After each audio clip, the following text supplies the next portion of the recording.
The Galactic Council's chamber fell silent as Ambassador Zethkara raised all four of his crystalline arms, demanding attention from the assembled representatives of 200 species. His voice resonated through the translation matrices, reaching every corner of the vast dome. "The matter of the human species has reached a critical juncture," Zethkara announced, his bioluminescent patches flickering with authority. "For too long, we have allowed these newcomers to expand unchecked through our galaxy. It is time they learned their place." Murmurs of agreement rippled through the chamber. The humans had been a source of concern since their first faster-than-light vessel had stumbled into Council space merely 50 years ago. Unlike other species that took millennia to develop interstellar capabilities, humans had somehow managed to reverse engineer Council technology in mere decades. "What do you propose?" asked Councillor Vexthal, her serpentine form coiled elegantly around her floating platform. "Tribute," Zethkara declared. 50% of their industrial output, 70% of their military vessels, and complete cessation of their territorial expansion. They will learn to serve their betters. The vote was unanimous among the Council's senior members. After all, what could one young species do against the combined might of 200 civilizations? 3 days later, the Council's most impressive dreadnought, the Eternal Dominion, dropped out of hyperspace above Earth. Captain Mordock had overseen dozens of such compliance visits during his centuries of service. The pattern was always the same: overwhelming display of force, deliver ultimatum, accept surrender.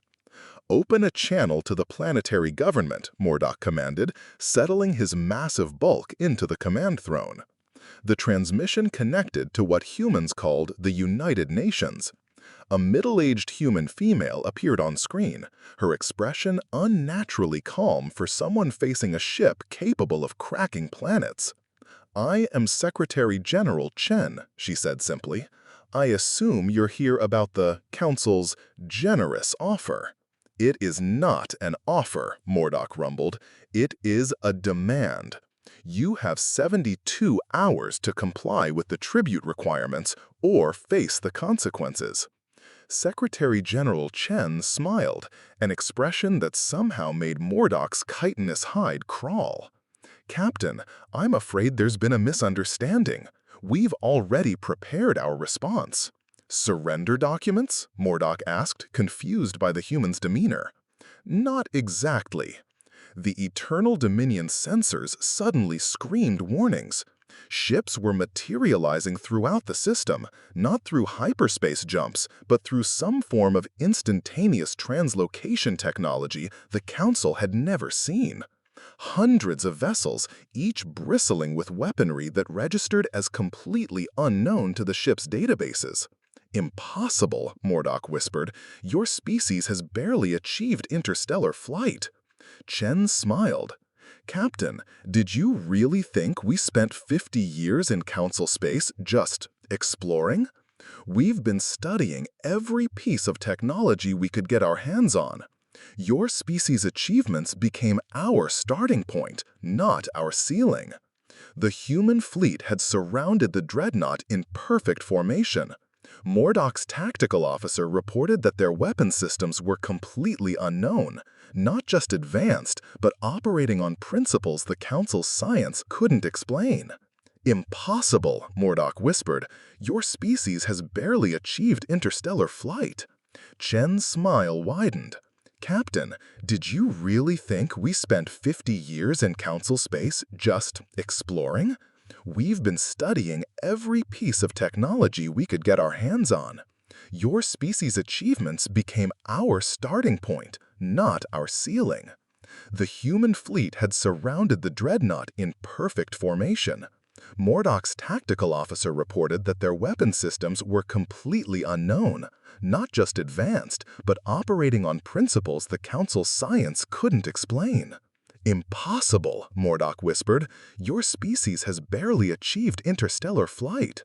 Chen's smile widened. "Captain, did you really think we spent 50 years in Council space just exploring?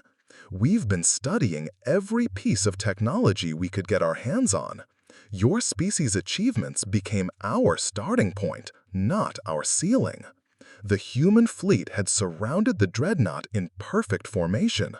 Mordok's tactical officer reported that their weapon systems were completely unknown, not just advanced, but operating on principles the Council's science couldn't explain. "You see," Chen continued, "humans have this peculiar trait. When someone tries to bully us, we don't just resist, we innovate. Your Council gave us 50 years to prepare for exactly this moment." "This is madness," Mordak sputtered. "The Council will not stand for this defiance." "The Council is welcome to try," Chen replied. "But they should know that every species that has ever underestimated human ingenuity has learned the same lesson you're about to learn." The Eternal Dominion's shields flickered and died under the assault of weapons that seemed to phase through their defenses entirely. The great dreadnought, pride of the Council fleet, found itself completely helpless. But the humans didn't destroy it. Instead, they disabled its weapons and engines with surgical precision, leaving the crew unharmed but thoroughly humbled. "Consider this our counteroffer," Chen said as the transmission ended. "Leave our space, inform your Council that humanity declines their tribute demand, and perhaps we can discuss more equitable arrangements in the future." As the crippled dreadnought limped back to Council space, Mordak realized the galaxy had just fundamentally changed. The humans hadn't just refused to pay tribute. They had demonstrated that the age of Council dominance was over. The real disaster wasn't the failed mission. It was the Council's failure to understand that humans didn't just adapt to challenges, they transformed them into opportunities.